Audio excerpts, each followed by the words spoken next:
Price lord. ಕರ್ತನ ಪರಿಶುದ್ಧವಾದ ನಾಮಕ್ಕೆ ಸ್ತೋತ್ರವಾಗಲಿ. ದೇವರು ಒಳ್ಳೆಯವನಾಗಿದ್ದಾನೆ. ಈ ಒಂದು ಸಮಯದಲ್ಲಿ ನಾವು ದೇವರ ವಾಕ್ಯವನ್ನು ನಾವು ಧ್ಯಾನ ಮಾಡುವ. ಯೋಹಾನನ ಬರೆದ ಸುವಾರ್ತೆ 1ನೇ ಅಧ್ಯಾಯ 1ನೇ ವಚನ. ಆದಿಯಲ್ಲಿ ವಾಕ್ಯವಿತ್ತು, ಆ ವಾಕ್ಯವು ದೇವರ ಬಳಿಯಲ್ಲಿತ್ತು, ಆ ವಾಕ್ಯವು ದೇವರಾಗಿತ್ತು, ಆ ವಾಕ್ಯವೆಂಬವನು ಆದಿಯಲ್ಲಿ ದೇವರ ಬಳಿಯಲ್ಲಿದ್ದನು ಎಂಬುದಾಗಿ ಸತ್ಯವೇದದಲ್ಲಿ ನಾವು ನೋಡುವವರಾಗಿದ್ದೇವೆ. ಪ್ರಿಯರೇ, ಈ ಒಂದು ಸಮಯದಲ್ಲಿ ನಾವು ದೇವರ ವಾಕ್ಯದ ಕುರಿತು ನಾವು ಧ್ಯಾನ ಮಾಡುವ. ದೇವರ ವಾಕ್ಯವು ನನ್ನ ಮತ್ತು ನಿಮ್ಮ ಕೈಯಲ್ಲಿ ನಾವು ಹಿಡಿದುಕೊಂಡಿರುವಂಥ ಸತ್ಯವೇದವು ಆಗಿದೆ. ಈ ದೇವರ ವಾಕ್ಯವು ಇದು ಆದಿಯಿಂದ ಇರುವಂಥ ದೇವರ ವಾಕ್ಯವಾಗಿದೆ. ಇದಕ್ಕೆ ಸಾವಿರಾರು ವರ್ಷಗಳ ಹಿಂದಿನಿಂದಲೂ ದೇವರು ಈ ವಾಕ್ಯದ ಮೂಲಕವಾಗಿ ತಾನು ಬಲವಾದಂತಹ ಕಾರ್ಯಗಳನ್ನು ಈತನು ಮಾಡುವವನಾಗಿದ್ದಾನೆ. ನಾವು ಸತ್ಯವೇದದಲ್ಲಿ ನಾವು ನೋಡುವುದಾದರೆ ಆದಿಕಾಂಡ 1ನೇ ಅಧ್ಯಾಯ ಅದರ 1ನೇ ವಚನವನ್ನು ನಾವು ಧ್ಯಾನಿಸುವ. ಅದರಲ್ಲಿ ದೇವರ ವಾಕ್ಯ ಈ ರೀತಿಯಾಗಿ ಹೇಳುತ್ತದೆ: ಆದಿಯಲ್ಲಿ ದೇವರು ಆಕಾಶವನ್ನು ಭೂಮಿಯನ್ನು ಉಂಟು ಮಾಡಿದನು. ಭೂಮಿಯು ಕ್ರಮವಿಲ್ಲದೆಯೂ ಬರಿದಾಗಿಯೂ ಇತ್ತು. ಆದಿ ಸಾಗರದ ಮೇಲೆ ಕತ್ತಲಿತ್ತು. ದೇವರಾತ್ಮವು ಜಲಸಮೂಹಗಳ ಮೇಲೆ ಚಲಿಸುತ್ತಿತ್ತು. ಆಗ ದೇವರು ಬೆಳಕಾಗಲಿ ಅನ್ನಲು ಬೆಳಕಾಯಿತು ಎಂಬುದಾಗಿ ನಾವು ಸತ್ಯವೇದದಲ್ಲಿ ನಾವು ನೋಡುವವರಾಗಿದ್ದೇವೆ. ಪ್ರಿಯರೇ, ಈ ಒಂದು ವಾಕ್ಯ ಭಾಗ ಈ ರೀತಿಯಾಗಿ ಹೇಳ್ತದೆ: ಆದಿಯಲ್ಲಿ ದೇವರು ಭೂಮಿಯನ್ನು ಆಕಾಶವನ್ನು ಆತನು ಉಂಟು ಮಾಡಿದ. ಆತನು ಉಂಟು ಮಾಡುವಾಗ ಆತನು ಯಾವುದೇ ವಸ್ತುಗಳಿಂದ ಆತನು ಉಂಟು ಮಾಡಲಿಲ್ಲ. ಬದಲಾಗಿ ಆತನು ಮಾತ್ರದಿಂದಲೇ ಭೂಮಿಯನ್ನು ಆಕಾಶವನ್ನು ಉಂಟು ಮಾಡಿದನು.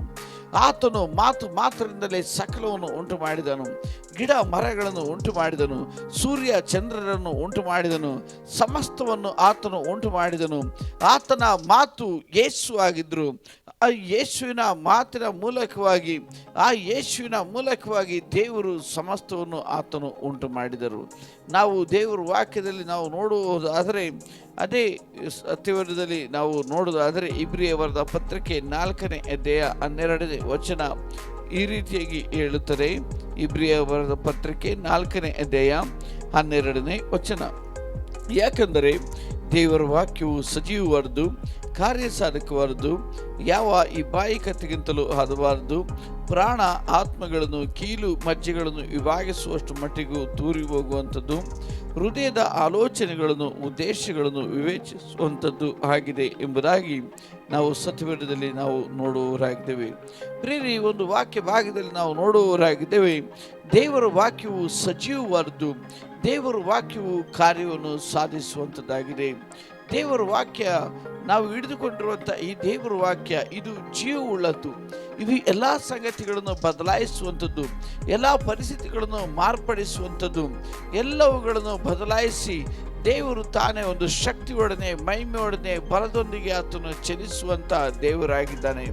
ನಾನು ಮತ್ತು ನೀವು ಕರ್ತನ ಸಮ್ಮುಖದಲ್ಲಿ ಆತನ ವಾಕ್ಯವನ್ನು ನಾವು ಧ್ಯಾನಿಸಿ ಆತನ ವಾಕ್ಯವನ್ನು ನಾವು ನೋಡುತ್ತಿರುವಂಥ ಸಮಯದಲ್ಲಿ, ಯಾವಾಗ ಆತನ ವಾಕ್ಯವನ್ನು ನಾವು ಧ್ಯಾನಿಸ್ತೀವೋ, ಆತನ ವಾಕ್ಯವನ್ನು ನೋಡುತ್ತಾ ಇರ್ತೀವೋ, ಆತನ ವಾಕ್ಯವನ್ನು ಓದುತ್ತಾ ಇರ್ತೀವೋ, ಆಗ ಆ ದೇವರ ಜೀವ ನಮ್ಮ ಒಳಗೆ ಚಲಿಸ್ತದೆ. ಆ ದೇವರ ಮಹಿಮೆ ನಮ್ಮ ಒಳಗೆ ಚಲಿಸ್ತದೆ. ಆ ದೇವರ ಪ್ರಸನ್ನತೆ ನಮ್ಮ ಒಳಗೆ ಚಲಿಸುತ್ತದೆ. ದೇವರು ತನ್ನ ವಾಕ್ಯದ ಮೂಲಕವಾಗಿ ಸಮಸ್ತವನ್ನು ಆತನು ಉಂಟು ಮಾಡುವಂಥ ದೇವರಾಗಿದ್ದಾನೆ. ದೇವರ ವಾಕ್ಯವು ಅದು ಕಾರ್ಯವನ್ನು ಸಾಧಿಸುವಂಥದ್ದಾಗಿದೆ. ಆದ ಕಾರಣ ಪ್ರಿಯರೇ, ನಾನು ಮತ್ತು ನೀವು ಹಿಡಿದುಕೊಂಡಿರುವಂಥ ಈ ದೇವರ ವಾಕ್ಯ ಇದು ಸಾಧಾರಣವಾಗಿರುವಂಥ ಅಕ್ಷರವಲ್ಲ. ಈ ದೇವರ ವಾಕ್ಯ ಸಮಸ್ತವನ್ನು ಒಂದುಗೂಡಿಸುವಂಥ, ಸಮಸ್ತವನ್ನು ಮಾರ್ಪಡಿಸುವಂಥ, ಸಮಸ್ತವನ್ನು ಬದಲಾಯಿಸುವಂಥ ಶಕ್ತಿ ಇರುವಂಥದ್ದು. ಹೆಚ್ಚಾಗಿ ದೇವರ ವಾಕ್ಯವನ್ನು ಓದುವವರು ಹೆಚ್ಚಾಗಿ ದೇವರ ಶಕ್ತಿಯಿಂದ ತುಂಬಿಸಲ್ಪಡ್ತಾರೆ. ಹೆಚ್ಚಾಗಿ ಧ್ಯಾನ ಮಾಡುವವರು ಹೆಚ್ಚಾದ ದೇವರ ಶಕ್ತಿಯಿಂದ ತುಂಬಿಸಲ್ಪಡ್ತಾರೆ. ಹೆಚ್ಚಾಗಿ ದೇವರ ವಾಕ್ಯವನ್ನು ಕೈಕೊಂಡು ನಡೆಯುವವರು ಹೆಚ್ಚಾದ ಆಶೀರ್ವಾದಗಳನ್ನು ಹೊಂದಿಕೊಳ್ಳುವವರಾಗಿದ್ದಾರೆ. ಆದ ಕಾರಣ ನಾನು ಮತ್ತು ನೀವು ಪ್ರತಿನಿತ್ಯವೂ ಕರ್ತನ ಸಮ್ಮುಖದಲ್ಲಿ ಕರ್ತನನ್ನು ವಾಕ್ಯವನ್ನು ನೋಡುತ್ತಾ ಆತನ ವಾಕ್ಯವನ್ನು ಧ್ಯಾನಿಸುತ್ತಾ ನಾವು ಇರಬೇಕು. ಆತನ ವಾಕ್ಯವನ್ನು ನಾವು ಓದುತ್ತಾ ಇರಬೇಕು ಎಂಬುವಂಥದ್ದನ್ನು ನಾವು ಯಾವಾಗಲೂ ನಾವು ಬಯಸುವವರಾಗಿರೋಣ. ಸತ್ಯವೇದದಲ್ಲಿ ಒಬ್ಬ ವ್ಯಕ್ತಿ ಇದ್ದಾನೆ, ಆತನ ಹೆಸರು ದಾವಿದ. ಆ ದಾವಿದನ ವಾಕ್ಯ ಭಾಗವನ್ನು ನಾವು ನೋಡೋದಾದರೆ ಕೀರ್ತನೆಗಳು 27ನೇ ಅಧ್ಯಾಯದಲ್ಲಿ ನಾವು ನೋಡೋದಾದರೆ ಈ ದಾವಿದನಿಗೆ ಒಂದು ಆಸೆ, ಒಂದು ಬಯಕೆ ಇತ್ತು. ಅವನು ಅರಸನಾಗಿದ್ದನು. ಅವನು ಅರಸನಾಗಿರುವಂಥ ಸಮಯದಲ್ಲಿಯೂ ಅವನ ಒಂದು ಆಸೆ, ಅವನ ಒಂದು ಬಯಕೆ, ಅವನ ಒಂದು ಮನಸ್ಸಲ್ಲಿರುವಂಥ ಒಂದು ಪರಿಪೂರ್ಣವಾದಂಥ ಒಂದು ಡಿಸೈರ್ ಏನೆಂಬುದಾಗಿ ನಾವು ಅವನ ಹತ್ರ ಕೇಳೋದಾದರೆ ಅವನು ಈ ರೀತಿಯಾಗಿ ಹೇಳ್ತಾನೆ. ಕೀರ್ತನೆಗಳು 27ನೇ ಅಧ್ಯಾಯ 4ನೇ ವಚನದಲ್ಲಿ ಸತ್ಯವೇದ ಈ ರೀತಿಯಾಗಿ ಹೇಳ್ತಾರೆ, ನನ್ನ ಜೀವಮಾನದಲ್ಲೆಲ್ಲ ಯೆಹೋವನ ಮನೆಯಲ್ಲಿ ವಾಸ ಮಾಡುತ್ತಾ ಆತನ ಪ್ರಸನ್ನತೆಯನ್ನು ನೋಡುವುದಕ್ಕೂ ಆತನ ಮಂದಿರದಲ್ಲಿ ಧ್ಯಾನ ಮಾಡುವುದಕ್ಕೂ ಅಪ್ಪಣೆಯಾಗಬೇಕೆಂಬ ಒಂದೇ ವರವನ್ನು ಯೆಹೋವನಿಂದ ಕೇಳಿಕೊಂಡು ಅದನ್ನೇ ಎದುರು ನೋಡುತ್ತಿರುವೆನು ಎಂಬುದಾಗಿ ದಾವೀದನು ಹೇಳುತ್ತಾನೆ. ಪ್ರೇರೆ, ಈ ಸತ್ಯವೇದದಲ್ಲಿ ನಾವು ಇಲ್ಲಿ ನೋಡೋದಾದರೆ ಕೀರ್ತನೆ 27:4ರಲ್ಲಿ ದಾವೀದನಿಗೆ ಒಂದೇ ಒಂದು ಆಸೆ, ಒಂದೇ ಒಂದು ಬಯಕಿತ್ತು. ಅವನ ಜೀವಮಾನದಲ್ಲೆಲ್ಲ ದಾವೀದ ನಿನಗೆ ಏನು ಆಸೆ ಎಂಬುದಾಗಿ ಕೇಳಿದರೆ ದಾವೀದ ಈ ರೀತಿಯಾಗಿ ಹೇಳ್ತಾನೆ, ನನ್ನ ಜೀವಮಾನದಲ್ಲೆಲ್ಲ ಯೆಹೋವನ ಮನೆಯಲ್ಲಿ ವಾಸ ಮಾಡುತ್ತಾ ಆತನ ಪ್ರಸನ್ನತೆಯಲ್ಲಿ ನೋಡ್ತಾ ಆತನ ಪ್ರಸನ್ನತೆಯಲ್ಲಿ ಇದ್ದು ಆತನ ವಾಕ್ಯವನ್ನು ಧ್ಯಾನಿಸುವುದೇ ನನ್ನ ಆಸೆ. ಆತನ ವಾಕ್ಯವನ್ನು ಓದುವುದೇ ನನ್ನ ಆಸೆ. ಆತನ ವಾಕ್ಯವನ್ನು ಕೈಕೊಂಡು ನಡೆಯುವುದೇ ನನ್ನ ಆಸೆ. ಆತನ ವಾಕ್ಯವನ್ನು ಅಭ್ಯಾಸಿಸುವುದೇ ನನ್ನ ಆಸೆ ಎಂಬುದಾಗಿ ದಾವೀದನು ಹೇಳುತ್ತಾನೆ. ಪ್ರಿಯರೇ, ಸತ್ಯವೇದದಲ್ಲಿ ನಾವು ನೋಡುತ್ತೇವೆ ದಾವೀದನ ಆಸೆ ದೇವರ ವಾಕ್ಯವನ್ನು ಧ್ಯಾನಿಸುವಂಥದ್ದು, ದೇವರ ವಾಕ್ಯವನ್ನು ಓದುವಂಥದ್ದು, ದೇವರ ವಾಕ್ಯವನ್ನು ಬಯಸುವಂಥದ್ದೇ ಅವನ ಆಸೆಯಾಗಿತ್ತು. ಯಾವಾಗ ಅವನು ದೇವರ ವಾಕ್ಯವನ್ನು ಓದುತ್ತಾ ದೇವರ ವಾಕ್ಯವನ್ನು ಧ್ಯಾನಿಸುತ್ತಾ ಇದ್ದನೋ ಅವನ ಜೀವಿತದಲ್ಲಿ ದೇವರು ಬದಲಾವಣೆಯನ್ನು ತಂದರು. ಕುರಿಗಳ ಹಿಂದೆ ಹೋಗುತ್ತಿದ್ದಂಥ ದಾವೀದನನ್ನು ಅರಸನನ್ನಾಗಿ ಮಾಡಿದರು. ಹಳ್ಳಿಯಲ್ಲಿ ಕಾಡಿನಲ್ಲಿ ತಿರುಗುತ್ತಿದ್ದಂಥ ದಾವೀದನನ್ನು ಸಿಂಹಾಸನದಲ್ಲಿ ದೇವರು ಕೂಡಿಸಿದರು.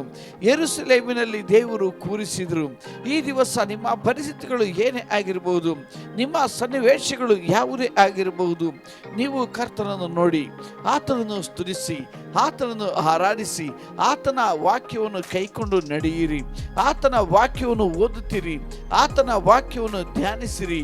ಆ ದೇವರ ವಾಕ್ಯ ನಿಮ್ಮನ್ನು ಉನ್ನತದಿಂದ ಉನ್ನತಕ್ಕೆ ತೆಗೆದುಕೊಂಡು ಹೋಗುವಂಥದ್ದಾಗಿದೆ.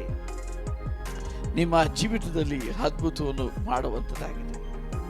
ಆದ ಕಾರಣ ದಾವೀದನನ್ನು ನಾವು ನೋಡೋದಾದರೆ ಈ ದಾವೀದನ ಆಸೆ, ದಾವೀದನ ಬಯಕೆ ಒಂದೇ ಒಂದು, ನಾನು ದೇವರ ವಾಕ್ಯವನ್ನು ಧ್ಯಾನಿಸಬೇಕು.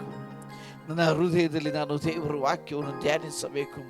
ನಾನು ದೇವರ ಸಮ್ಮುಖದಲ್ಲಿ ದೇವರ ವಾಕ್ಯವನ್ನು ಓದಬೇಕು ಎಂಬುದೇ ಅವನ ಆಸೆಯಾಗಿತ್ತು, ಅವನ ಬಯಕೆಯಾಗಿತ್ತು. ಪ್ರಿಯ ದೇವ ಮಕ್ಕಳೇ, ಈ ದಿವಸ ನಾವು ದೇವರ ವಾಕ್ಯವನ್ನು ಓದುವ, ಆತನ ವಾಕ್ಯವನ್ನು ಕೈಕೊಂಡು ನಡೆಯುವ, ಆತನ ವಾಕ್ಯ ನಮ್ಮ ಜೀವಿತಗಳಲ್ಲಿ ಬದಲಾಯಿಸಿ ಅದ್ಭುತವಾದಂಥ ಅತಿಶಯವಾದಂಥ ಕಾರ್ಯಗಳನ್ನು ಮಾಡುವಂಥದ್ದು ಆಗಿದೆ.